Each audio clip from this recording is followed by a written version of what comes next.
What's up, y'all? What's going on? I ain't gonna hold y'all too long. Y'all know I don't do a whole lot of talking, but it's just some things I want to run by y'all, some things I want to talk to y'all about. Y'all can leave comments, y'all opinions, and things like that. So we ain't gonna hold it up too long. We're gonna get straight to it. So the first thing, so sports season, a lot of things going on. NBA right now, NFL right now, hockey, college football, everything. A whole lot of things going on right now. So the first thing I want to talk about is something I noticed. And I noticed in the NBA there's a whole lot of arrogance and a lot of push off towards the past eras, players, etc. And right now the NBA is doing terribly in the viewership, things like that. And the NFL just keep going up, keep going up. But what I noticed is the humility, the difference in the humility between both sports. Sometimes the players, etc. So I'm saying that to say this. You always hear this person is better than Michael Jordan, or Michael Jordan played against plumbers. Oh, this person wouldn't survive that era. This era wouldn't survive this. The rule changes, etc., etc. But you never in the NFL hear somebody say that Jamar Chase is going to be better than Chris Carter. Justin Jefferson is going to be better than Jerry Rice. Things like that. And they keep flourishing. And right now we're in the three-point era of the NBA.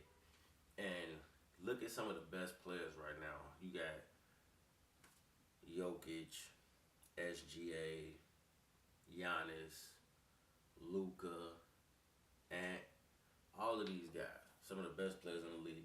And the crazy part, the thing that I'm thinking about and saying is what's funny to me is the fact that you look at a player in our era like Ray Allen, and I ain't talking about old Ray Allen. I'm talking about the real Ray Allen. I'm talking about Seattle Supersonics, early Milwaukee Bucks Ray Allen. That guy. Ray Allen was a monster. Athletic, dunking, finished with either hand on the layups, and was an efficient three-point shooter. So what I'm saying is, if you ever seen the movie He Got Game, shout out Jesus Shuttlesworth, shout out Denzel, he just became a minister, something like that. Salute to Denzel. But anyway, if you take a guy who would be seen as mediocre or above average, like a guy like Ray Allen or whatever, in this era, he would be the best player in the league. Like, look right now, Ant shooting, I think, like 11 or 13 threes a night just to make 4. So this man, just to be maybe 40, anywhere between 46 to 28% from 3, he got to shoot 13 of them. Ray Allen never had to do that. And Ray Allen at his apex was just as athletic as Annie is now, dunking on people, jumping, all that. The Ant we had last year, the one we thought was about to be the face of the league until he regressed this year from overly shooting threes. So for the NBA, especially the commissioner, the players, all that, like, stop saying these things because y'all making a lot of false equivalencies. A lot of them. I just seen something cross my timeline saying that, oh, Wembenyama was the fastest to 200 threes. He did it quicker than Steph, Ray Allen, and James Harden, who are the top 3 in threes right now. So what? He came in the league in a three-point shooting time, for one. For two, Ray Allen didn't play in an era where they were shooting threes like that. He just happened to be one of the best to do it, him and Reggie Miller. Another point, James Harden was a 6-man at OKC for like the first 3 years of his career. He didn't have the playing time Wemby came in with. He wasn't looked at to save a franchise. And we all know the ankle injury Steph had early on in his career. So let's stop doing these fake narratives and false equivalencies and NBA players, media, etc., etc. Stop lying. Y'all lying, y'all overdoing y'all part. Y'all doing way too much, and it's not cool. It's not cool at all. And you never see these things with NFL players. Never. Never. You never see the players act crazy or overdo their part. Michael Parsons, the closest one, when and it was the media and mostly Dallas fans. Oh, he the next LT, which no, but nevertheless, that's what I want to say about sports. The next topic, this whole Jay Z situation. I'm not gonna speak on it. I don't know these people. I don't interact with these people. Nothing. So I'm not gonna speak on that specific topic.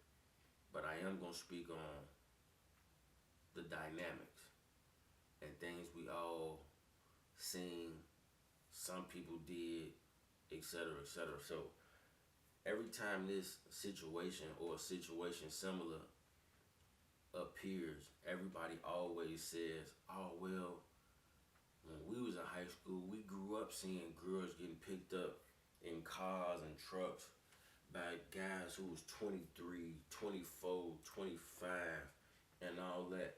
And I can attest to this being true. I seen the same. We all have. But just because we collectively seen something don't make it right. If, okay, we all seen, what's his name? The dude George, when they put the knee on his back, whatever. We all seen that collectively.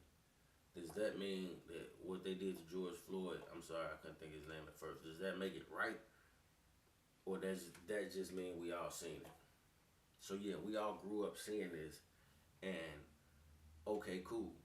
No problem, no harm, no foul. We all grew up seeing these types of relationships occur, and that's fine. But with that being the case, look at the world we live in now. Like OnlyFans busting, women out here making millions, hundreds of millions, just showing their bodies to the world. No type of thought process on future generations, their children, their grandchildren, the effects it could possibly have. Everybody, all these women and people, because it's men buying these subscriptions. Everybody's living for the moment. Nobody's thinking beyond their lifetime. So I say that to say this. We can't all sit up here and say that these OnlyFans models is crazy, they bogus. These young girls now are a product. Most of them, some of them, a few of them, however you want to look at it, are a product of these very relationships that we glossed over when it was our time, in our era. Those 23-year-olds who was doing things with them 16 and them 15-year-olds, it was some children birthed from that. So a lot of these women are raised by women who were in unequivocally age-related relationships. Let's just call it that. Let's just say it that way. So, of course, if these children are born from that, and it's a feeling of okay with that, then what are y'all really expecting to be the mindset? What are y'all really expecting to be the outlook? So we judge these OnlyFans girls, but it's like you can't judge them and then be like, well, when we was growing up, yeah, them Escalades and them Impalas pulling up to my high school. What's the big deal? Like, no, just because you grew up a certain way or was raised a certain way don't make the shit right, is all I'm saying. None of that makes it okay. And that's all I'm saying in regards to this whole Jay-Z thing. The people who are saying like, well, we grew up like this, or with the Drake accusations or whatever. Like, oh man, everybody acting like now. And I know y'all not trying to defend celebrity. I don't feel like y'all out here D-riding or riding for y'all favorites and none of that. I ain't gonna even put that on y'all.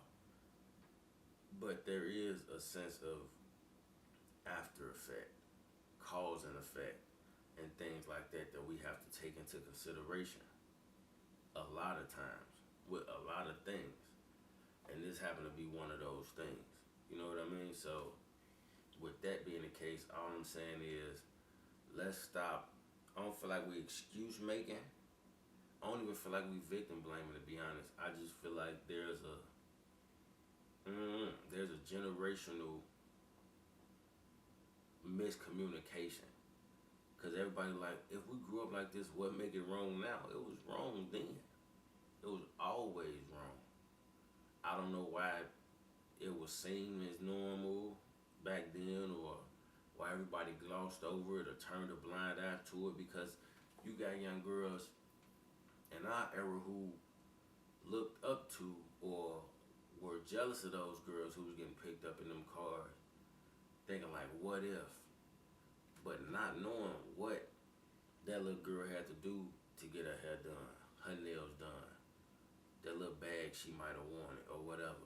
You don't see that. You don't see her getting dropped off a block away from her house so that this predator don't be seen with her. You don't see the whole story. And now we in an era where I'm talking about they can't wait to turn 18 to show their body to the world, not just one person, but to the world. This era we in now was birthed from that. Those are past traumas being passed down generationally. Those are generational traumas. That's what's going on. So like I said, I'm not going to speak on Jay-Z's specific situation. I'm not going to talk about him or no other celebrities' life situation. I don't know these people. I'm not around these people. I can't say what is what with none of them. I will say this though, in regards to like narrative and things like that in Hollywood and everything else like that, we can't allow each situation to domino effect, or we can't allow each situation to shape our mindset towards everything needs to be handled individually, case by case basis. Because you look at people like everybody say, oh, Jay-Z and Diddy, they had to do it 25 plus years in the industry, this, that, and the third.